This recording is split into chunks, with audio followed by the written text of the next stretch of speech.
வணக்கம். இன்றைக்கி நம்ம பார்க்க போகிற சமையல் என்னென்னு பார்த்தீங்கன்னா, ஒரு 2 விதமான டிஃபன் சாம்பார் எப்படி செய்யலாங்கிறத பார்க்கலாம். நல்ல டேஸ்ட்டாக இருக்கும். 10 நிமிஷத்தில் பண்ணிடலாம். வாங்க அது எப்படி செய்யலாங்கிறத பார்க்கலாம். இப்போ ஒரு கடாயை எடுத்துக்கலாம். தேவையான அளவுக்கு எண்ணெய் சேர்த்துக்கலாம். இப்போ எண்ணெய் நல்லா சூடாயிருச்சு. ஒரு டீஸ்பூன் கடுகு, ஒரு டீஸ்பூன் உளுந்து, ஒரு 4-5 வெந்தயம் சேர்த்துக்கலாம். 3 வரமிளகாய் சேர்த்துக்கலாம். கருவேப்பிலையில் சேர்த்துக்கலாம். கொஞ்சமாக பெருங்காயத்தூள் சேர்த்துக்கலாம். இது கூடவே 10 சின்ன வெங்காயம் முழுசாக சேர்த்துக்கலாம். 1 கப் அளவுக்கு பெரிய வெங்காயம் கட் பண்ணதையும் சேர்த்துக்கலாம். 3 பல் பூண்டு பொடியாக கட் பண்ணதை சேர்த்துக்கலாம். இது கூடவே ஒரு 5 பச்சை மிளகாயும் நீளமாக நறுக்கிட்டு சேர்த்துக்கலாம். வெங்காயம் லேசாக கண்ணாடி பதம் வதங்கினதை 2 தக்காளி கட் பண்ணதை சேர்த்துக்கலாம். தக்காளி வதங்குறதுக்கு உப்பு சேர்த்துக்கலாம். மஞ்சள் கொஞ்சமாக சேர்த்துக்கலாம். இப்போ இதில் காய்கறிகள் சேர்த்துக்கலாம். நான் வந்து ஒரு 5 பீஸ் வர அளவுக்கு முருங்கைக்காய், மாங்காய், கத்திரிக்காய் எடுத்துருக்கேன். அதை சேர்த்துக்கலாம். காய்கறிகள் உங்களோட விருப்பம்தான், காய் இல்லாமையும் பண்ணலாம். காய்கறி சேர்த்து நல்லா வதக்கியாச்சு. 1 டேபிள் ஸ்பூன் சாம்பார் தூள் சேர்த்துக்கலாம். சாம்பார் தூள் சேர்த்துட்டு அது கூடவே ஒரு 1/2 டேபிள் ஸ்பூன் அளவுக்கு தனியாத்தூள் சேர்த்துக்கலாம். இதையும் சேர்த்து நல்லா வதக்கி விட்டுக்கலாம். இப்போ இது கூடவே ஒரு 1/4 டேபிள் ஸ்பூன் அளவுக்கு கரம் மசாலா சேர்த்துக்கலாம். அப்படி இல்லைன்னா நீங்கள் தாளிக்கையில் ஒரு 2 துண்டு பட்டை சேர்த்துக்கோங்க. இப்போ காய்கறி எல்லாமே நல்லா வதக்கியாச்சு. வந்து நல்லா சூடான தண்ணியாக சேர்த்துக்கலாம் அந்த காய்கறி வேகிறதுக்கு.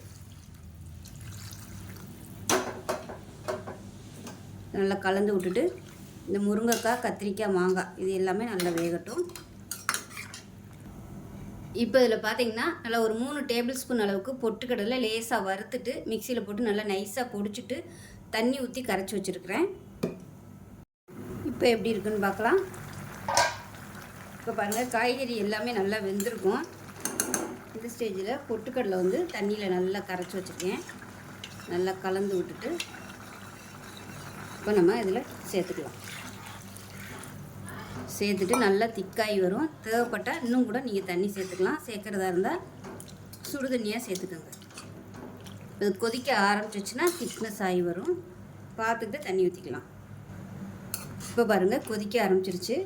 கொதிக்க ஆரம்பிக்கவும் நல்லா திக்னஸ் ஆகி வருது. இப்போ இதில் இன்னும் கொஞ்சம் தண்ணி சேர்த்துக்கலாம். இப்போ நல்லா கலந்து விட்டுக்கலாம். இப்போ பாருங்கள், சூப்பராக சாம்பார் ரெடி ஆயிடுச்சு. இந்த அளவுக்கு தண்ணியாகவே வச்சுக்கோங்க. இது ஆறுச்சுன்னா உங்களுக்கு நல்லா கெட்டியாக வரும். இப்போ நல்லா கொத்தமல்லி இலை சேர்த்துக்கலாம் நிறையா. அவ்வளோதான், கேஸ் அமர்த்திடலாம். ஒரு சூப்பரான 10 நிமிஷத்தில் சாம்பார் ரெடி ஆயிடுச்சு. இந்த சாம்பார் இட்லி, தோசை எல்லாத்துக்குமே சூப்பராக இருக்கும். சாதத்தில் கூட நீங்கள் ஊற்றி சாப்பிட்லாம். நம்ம பருப்பு போட்டு எப்படி சாம்பார் வைக்கிறோமோ அதே டேஸ்ட்லேயே இருக்கும். வெறும் 10 நிமிஷம் தான். ஸோ இதே மாதிரியே செஞ்சு பாருங்கள். செஞ்சு எடுத்துக்கலாம். இதில் மெஷரிங் கப்பில் ஒரு 1/2 கப் அளவுக்கு துவரம்பருப்பு சேர்த்துக்கலாம். இது கூடவே 1 டேபிள் ஸ்பூன் அளவுக்கு பாசிப்பருப்பு சேர்த்துக்கலாம். இப்போ இதை நல்லா வாஷ் பண்ணிட்டு வந்துடலாம். இப்போ நல்லா கழுவிட்டு வந்துட்டு தண்ணி சேர்த்துக்கலாம். இப்போ இன்னும் கொஞ்சம் தண்ணி சேர்த்துக்கலாம். இப்போ இதில் 1 கப் வர மாதிரி பூசணிக்காய் சேர்த்துக்கலாம். மஞ்சள் பூசணிக்காய். இது கூடவே ஒரு 10 சின்ன வெங்காயம் அப்படியே முழுசாக சேர்த்துக்கோங்க. நல்லா வாசனையாக இருக்கும். இது கூடவே முருங்கைக்காய் சேர்த்துக்கலாம். இப்போ இதில் 2 பச்சை மிளகாயை உடைச்சிட்டு சேர்த்துக்கலாம். இப்போ மீடியம் சைஸாக ஒரு தக்காளி சேர்த்துக்கலாம். 1/4 டீஸ்பூன் மஞ்சள் தூள் சேர்த்துக்கலாம். இப்போ 1 டீஸ்பூன் போல் எண்ணெய் விட்டுக்கலாம், பொங்கி ஊற்றாமல் இருக்கிறதுக்கு.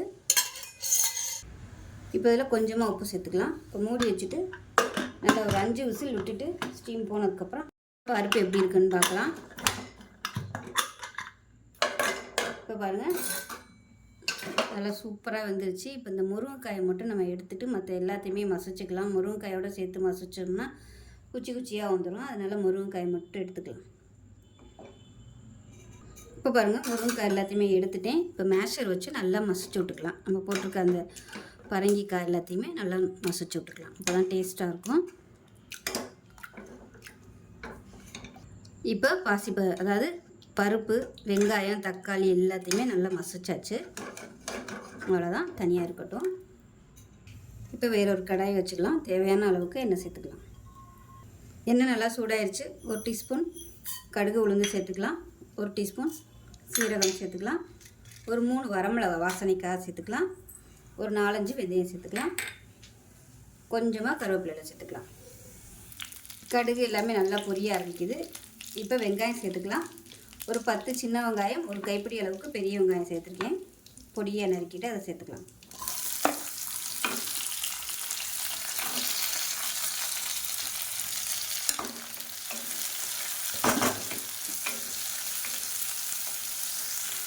இப்போ வெங்காயம் நல்லா வதங்கிடுச்சு. இப்போ இதில் மீடியம் சைஸாக ஒரு தக்காளி சேர்த்துக்கலாம். மொத்தம் 2 தக்காளி, ஒன்று வந்து பருப்போட வேக விடையில் சேர்த்துருக்கேன். இப்போ ஒன்று சேர்த்துக்கலாம்.